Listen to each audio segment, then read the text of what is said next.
Hi everyone, I am Dr. Jins Matthew. Welcome to my channel Sci Vision.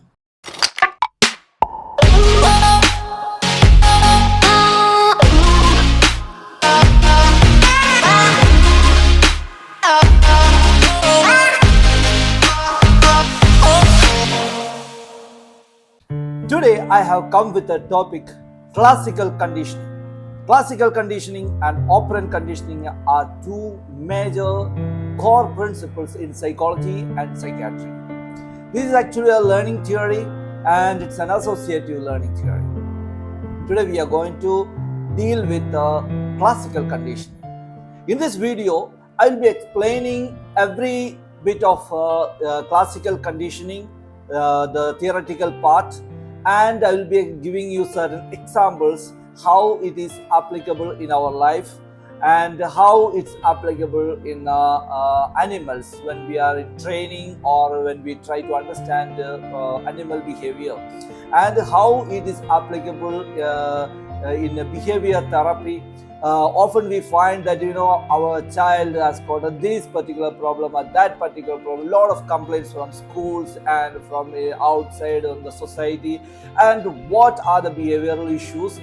This theory, understanding this theory, will help us to understand the behavior of animals and human beings better, and we will be able to help it. Unless otherwise a psychologist or psychiatrist is well versed with this particular theory, he will be in with the trouble dealing with the behavioral issues of children. And same with a animal behavioralist. So I must tell you once again the importance of this theory, the application of this theory in our social systems and the government systems, everything, everywhere it is highly applicable. Let me ask you a few questions that will help you understand the importance of this theory.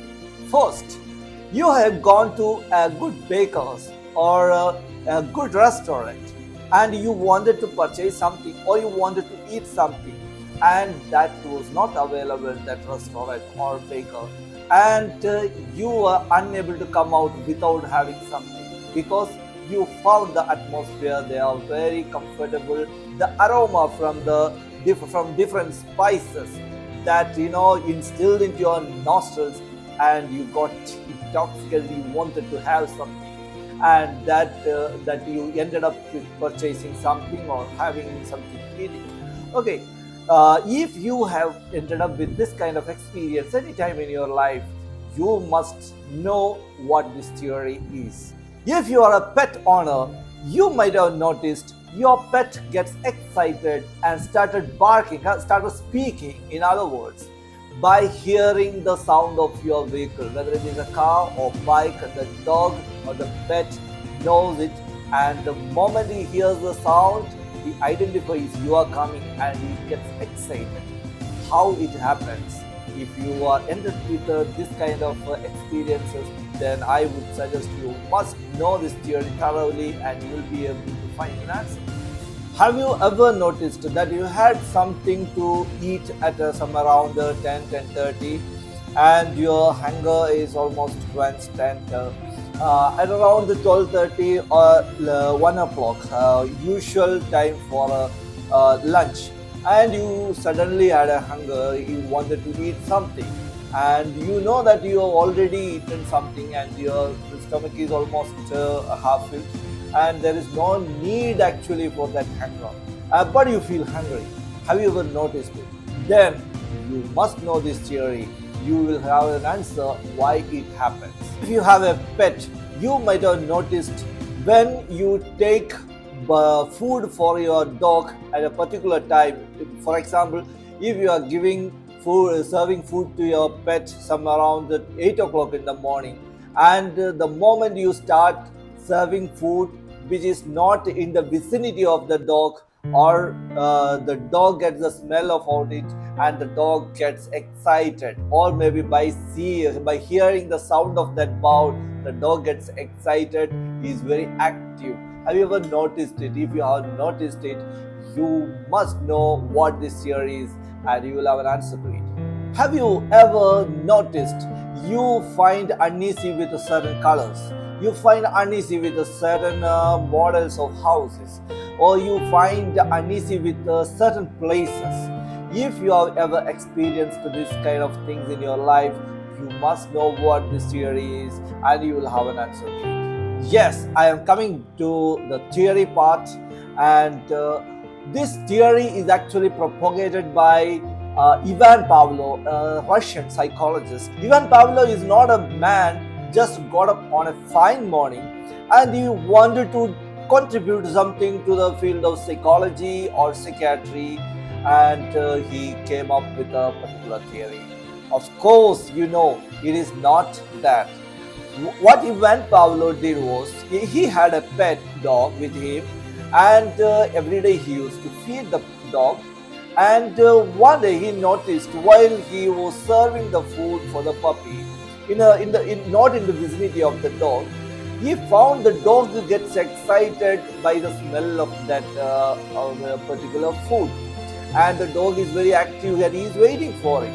Then he started studying about the digestive system of the dog, and that finally ended up making a hypothesis and started his experiment. Actually, what his experiment is, you can see this is the experiment table that he has made. In the table, you can see the dog is tied in such a way that the dog cannot move up and down or back and forth, and he is very safe and comfortably placed there. And you will also notice there is a small tube connected to the mouth of that dog, and this dog purposefully placed it. The purpose is the psychologist, the Ivan Pavlov, wanted to measure every bit of saliva produced by the dog.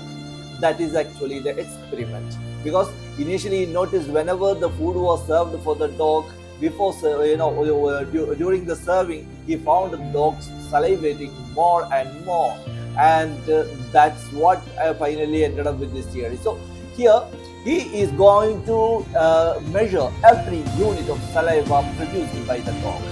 Now let me come back to the theory. Here, Ivan Pavlov, he has placed a switch there, switch connected to a buzzer sound, something like a buzzer sound.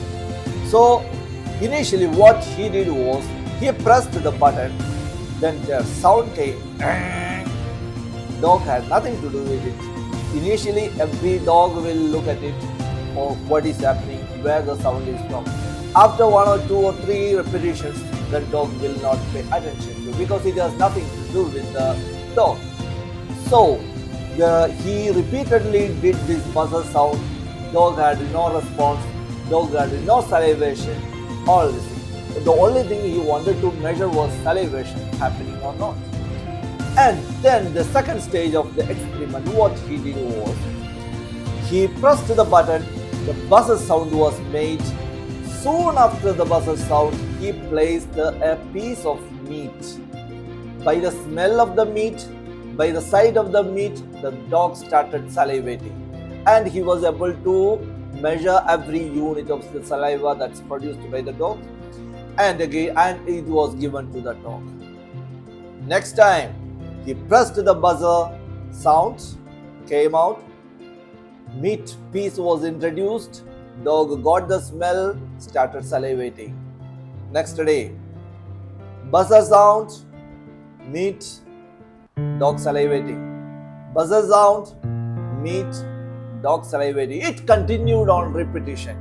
After many repetitions, many association with the buzzer sound with the meat, he noticed when the dog heard the buzzer sound, when the dog heard the buzzer sound alone, there is no presentation of a meat at that time. Only by hearing the buzzer sound, the dog started salivating. That is the whole core of this theory. That is what again made him went forward with this theory with more experiments. Now, coming back to the same thing. So, every time the buzzer sound was made, the dog was expecting. The dog was expecting the meat will come now. So his expectation made him salivate. and every time the buzzer sound was made, the meat introduction was done to the dog. And here, very important thing is that the temporal connection, that the temporal association with the buzzer sound and the introduction of the meat piece in front of the dog. The temporal connection is very important. I have already made a video about behavioral corrections in my channel. You can just check it out. There I have made clear the importance of the temporal connections. Pavlov, he did not make the buzzer sound in the morning and introduce the meat piece in the evening. There is a temporal connection, close association was made. That is how the buzzer sound got the power to elicit the response of salivation in the dog. Now, this is the theory of classical conditioning. Now, let me make it more complicated, especially for the people who pursue psychology, who are interested in psychology, the technical terms. Here, the meat piece is liked by every dog, every cat of that category. So every time when they see the smell of the meat, or by seeing meat, they start salivating, because it is a natural stimulation. Meat is a natural stimulation for dogs and cats. And to salivate, that is a natural response of a cat and dog by seeing meat. When I see meat, I salivate. And that salivation responds to that particular stimuli, that is the natural one. Therefore, here technically it is termed, by seeing a meat piece, if I am salivating, that is unconditioned response to that stimuli. Again, meat piece. A meat piece is introduced to a dog or a cat, and that could produce a salivation in the dog or a cat. That meat piece is an unconditioned stimuli that could stimulate a response. So it is not a conditioned one. By seeing the meat piece, saliva came, and that response is not a conditioned one. It is unconditioned response, and meat piece is unconditioned stimuli. Here, make it very clear, the buzzer sound could elicit a salivation in the dog as the meat piece could.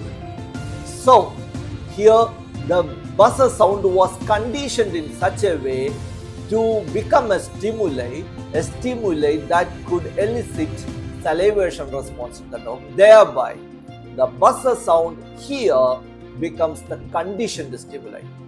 Again, so by hearing buzzer sound, the dog did not produce saliva initially, but after repetition of pairing with a buzzer sound with a meat piece, by hearing the buzzer sound, the dog was able to salivate. That response could be made by hearing the buzzer sound.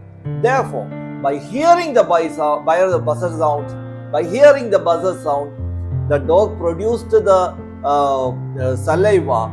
The dog produced saliva, and that response is called a conditioned response, because it is a conditioned response. It is not by smelling a meat piece, but it is by hearing the buzzer sound. Therefore, that response is called a conditioned response. Ivan Pavlov did not end up with this theory. He proceeded with more experiments and came up with a lot of concepts that's highly applicable in a human therapy, behavioral understanding, behavioral analysis, and animal training, animal behavioral understanding, all kind of things. So, how he proceeded with the second experiment that he set was, he made a big cage which had a partial partition in between, that if the dog wanted, he could jump from one cage to the other and the reverse. He was able to jump. Now, Pavlov set a bulb, a light inside. So, the experiment is this. When the bulb goes on, there will be electricity passed on in the cage. That in the floor of that cage, he made the electricity pass. It does not pass to the other cage. it is separated. Both the cages are separated, and the electricity passed on this cage is not transferred to the other cage. And if you want to transfer electricity to other cage, he can transfer, and that will not affect here. So in such a way, it is mechanically set, and light goes on, a mild electricity pass on. So mild electricity pass on, what happens? It is a natural response to a dog get startled. He will just run up and down. He will try to escape. So he jumped out of that cage. He went to other cage. No current. He is happy about it. Again, he was brought to this cage, given some food and all, made him comfortable, and light on, electricity passed on. Then he got startled, he jumped up and down, and during this jumping, and he somehow jumped into the other cage, and he escaped from that electric shock. Again, repeated experiments, repeated conditions. And what happens? The dog understands, when the light goes on, electricity will come. So before it comes, I should jump into it. When the light is on, the dog is able to expect the presentation of electricity.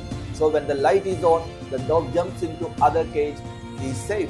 The dog has learned it, escaped learning. Okay. So this is what his second theory.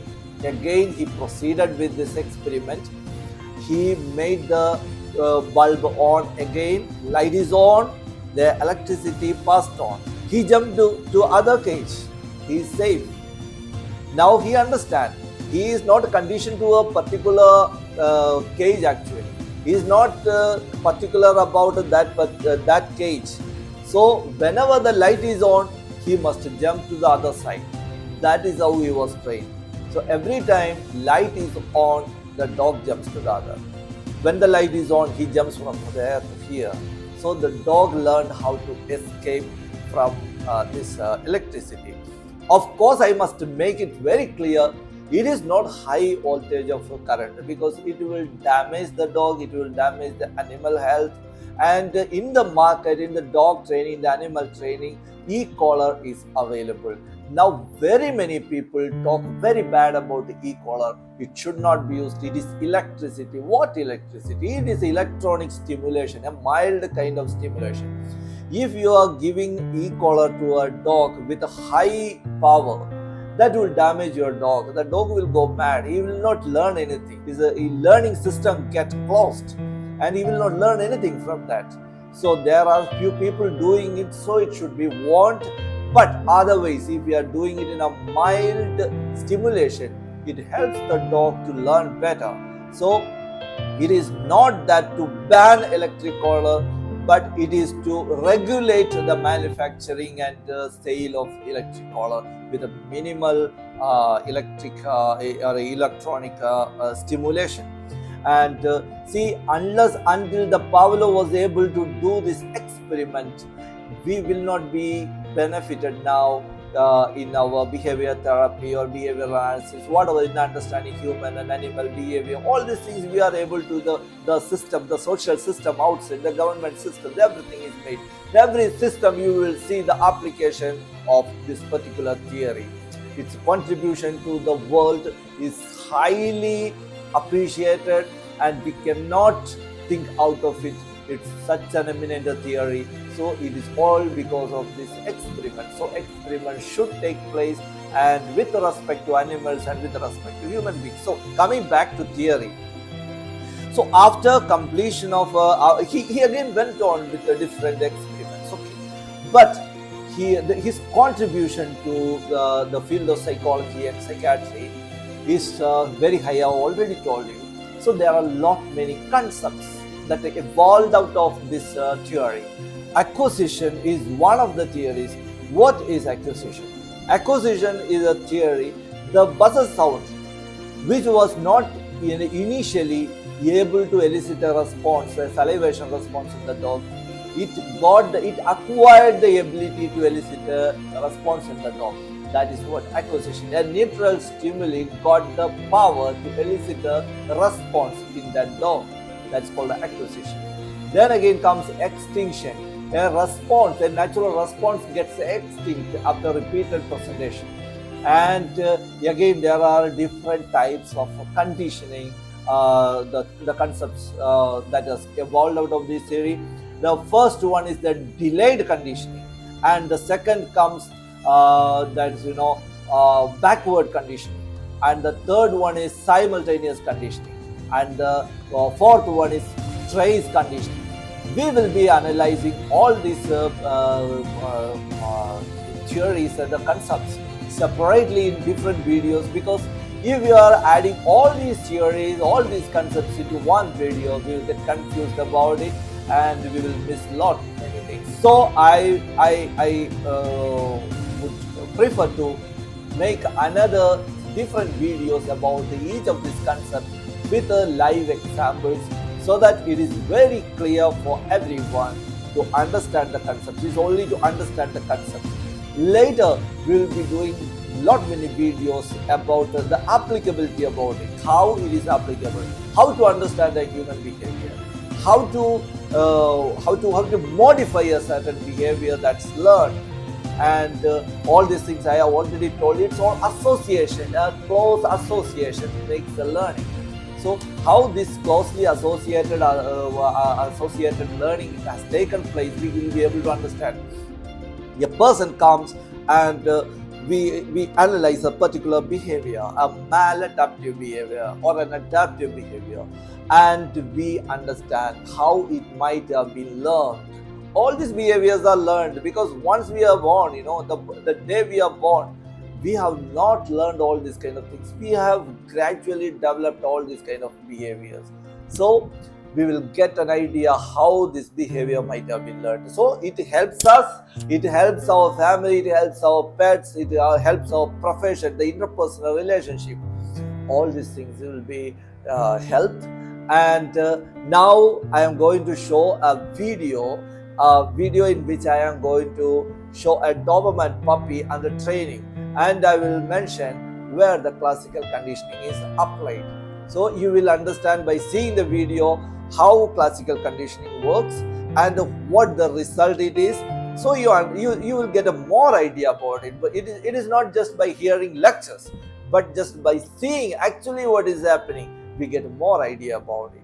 And I'm going to wind up this video, and next time I will come with another concepts of the same theory.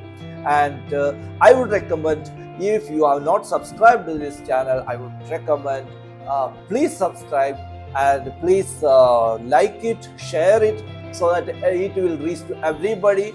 And it is a video, it is a concept that's most wanted by all the people, because everybody wants to know about ourselves. Everybody wants to know about the others more than want to know ourselves. Okay, that is the actual fact. We learn in psychology, we understand every student who goes to pursue psychology, the purpose is not to learn about oneself, understand about oneself, correct oneself. It is to understand others. That is the primemost motive, and how to control the behavior of others. That is it.